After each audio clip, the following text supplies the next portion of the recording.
kepentingan terhadap haknya itu yang harus berani membela haknya. Sementara kami ini membantu sifatnya. Tapi yang kami tegaskan bahwa kami menggugat itu bukan untuk kepentingan pribadi. Karena meskipun ada tuntutan ganti rugi sebesar 612 ya kalau nggak salah triliun rupiah, itu kami minta untuk dibayar kepada negara melalui Kementerian Keuangan.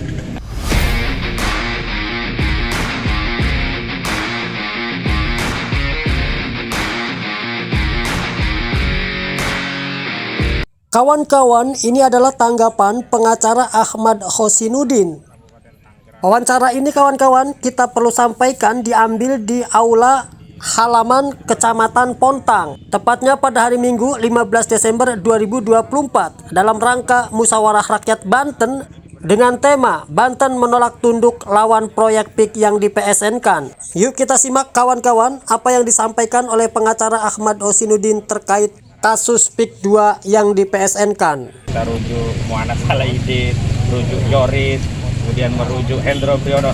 Jadi yang kita lihat adalah apa yang dirasakan langsung oleh masyarakat yang terdampak. Dan hari ini memang kenapa mereka mengundang saya untuk mengadakan musyawarah rakyat Banten, ini juga adalah bagian dari rangkaian mitigasi untuk proses pembuktian perkara 754 di Pengadilan Negeri Jakarta Pusat, di mana memang kami menggugat ya, ada 8 pihak, di antaranya ada Aguan dan Antoni Salim.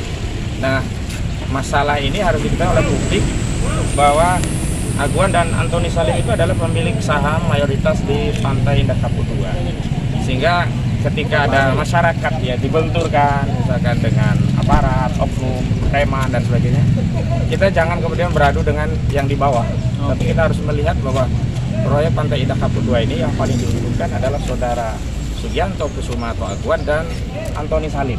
Ya, Salim Group itu kan pemegang saham, juga Agus Sedayu Group pemegang saham, sehingga mereka yang paling diuntungkan dari proyek ini harus kita mintai pertanggungjawaban terhadap kerugian yang ada dalam proyek ini. Nah, memang kita masuk core gugatan perdata perbuatan melawan hukum, dan ke depan kita akan mempertimbangkan gugatan PT UN ya terkait kebijakan PSN-nya. Dan tentu saja ketika kebijakan negara sudah berpihak kepada rakyat, tidak menutup kemungkinan kita juga akan proses secara pidana pelanggaran hukum yang terjadi dalam proyek Pantai Indah Kapuk 2. Begitu. Oke.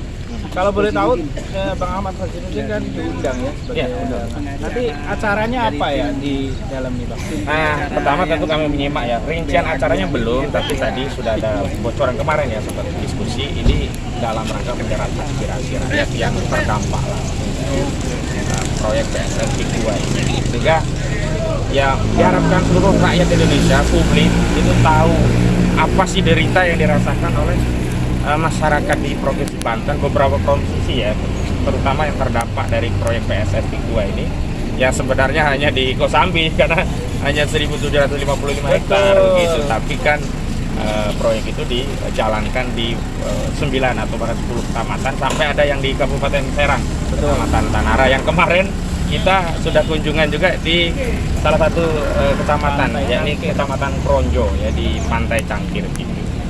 Jadi saya harapkan nanti masyarakat bisa menilai sebenarnya siapa yang harus diminta pertanggungjawaban, dan tentu ini justru menguatkan materi muatan dari gugatan perbuatan melawan hukum yang kami ajukan kepada saudara Antoni Salim dan saudara Aguan, agar publik paham bahwa mereka inilah yang sebenarnya punya proyek ini, yang paling diuntungkan dari proyek ini. Jangan sampai mereka cuci tangan seperti apa yang disampaikan oleh Aguan dalam wawancara Tempo kemarin, kan sempat seolah mau cuci tangan, ini mafianya di bawah.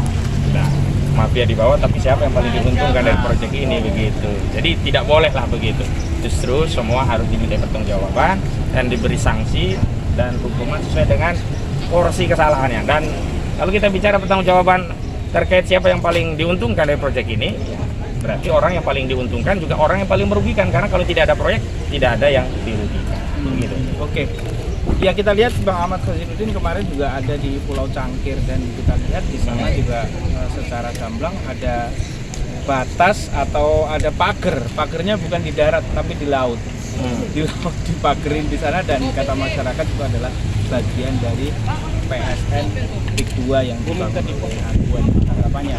Nah justru itu kan sebenarnya bukti nyata ya ada pelanggaran dalam pelaksanaan proyek yang di luar wilayah PSN ternyata mereka berlakukan dari proyek seolah-olah PSN.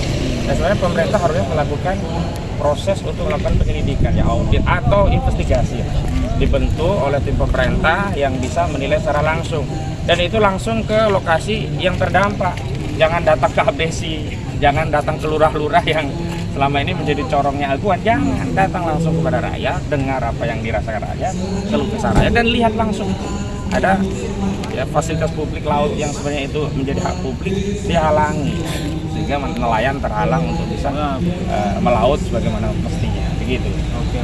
Terakhir nih Bang, karena kita udah ada woro-woro khawatir terlambat ya. Lagi ya ini. Iya. Mungkin terakhir nih kepada masyarakat Banten lah ya, Ya. khususnya yang paling terdampak atau Tangerang lah yang paling terdampak. PSN ini apa harapannya Bang? Jadi yang pertama, saya harapkan kepada seluruh masyarakat untuk memahami persoalan ini jangan mau dibodoh-bodohi ya. Oke. Misalkan, nah ini kan sudah terbongkar PSN-nya hanya di 1755. Lama ini kan narasinya seolah-olah PSN itu diberlakukan ke seluruh wilayah yang jadi proyeknya Agung Sedayu, jadi proyeknya PT Partai Indah Kapuk ini kan. Sehingga masyarakat seolah-olah kalau mau protes mau melawan khawatir takut cemas karena seolah-olah melawan proyek negara, padahal tidak ada proyek negara. Yang diberi status PSN hanya di 1755 hektar yang ada di Kecamatan Kosambi. Selebihnya itu proyek murni swasta. Karena murni swasta harus ditanyakan apa dasar hukum IPPT-nya bagaimana.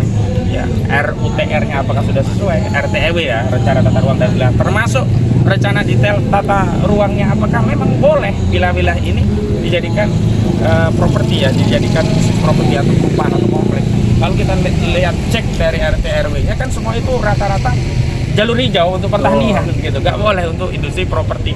Bahkan ini termasuk menjadi salah satu lumbung pangan. Kalau kita kembalikan dengan statement dari Nusron Wahid, kebijakan dari Presiden Prabowo, justru PSN itu kan harusnya yang mendukung lumbung pangan. Nah kalau ini PSN ini justru menggusur lumbung pangan. Ya nggak sejalan begitu. Nah yang kedua, jangan takut, jangan khawatir, harus berani. Karena kalau kita tidak berani membela hak kita, mana mungkin orang lain mau berani membela hak kita gitu loh. Jadi orang yang punya kepentingan terhadap haknya itu yang harus berani membela haknya. Sementara kami ini membantu sifatnya.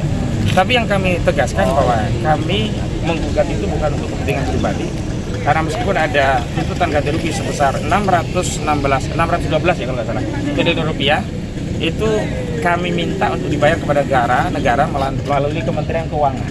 Agar apa? Bisa digunakan oleh negara untuk memulihkan ya berbagai hajat masyarakat yang selama ini menjadi terhalang atau dirugikan karena adanya proyeknya Aguan dan Antoni Salim. Oke. Baik, terima kasih teman-teman yang sudah menonton. Jangan lupa satu lagi, minta doanya, dukungannya didoakan karena ini bukan perjuangan biasa, perjuangan melawan oligarki, orang yang disijalir menjadi negara dalam negara di Republik ini. Doain agar kami semuanya tim ini ya, baik penggugat prinsipal, tim lawyer, tokoh-tokoh yang terlibat agar diberi kesehatan, kelancaran rezeki dan perlindungan dari Allah Subhanahu wa taala.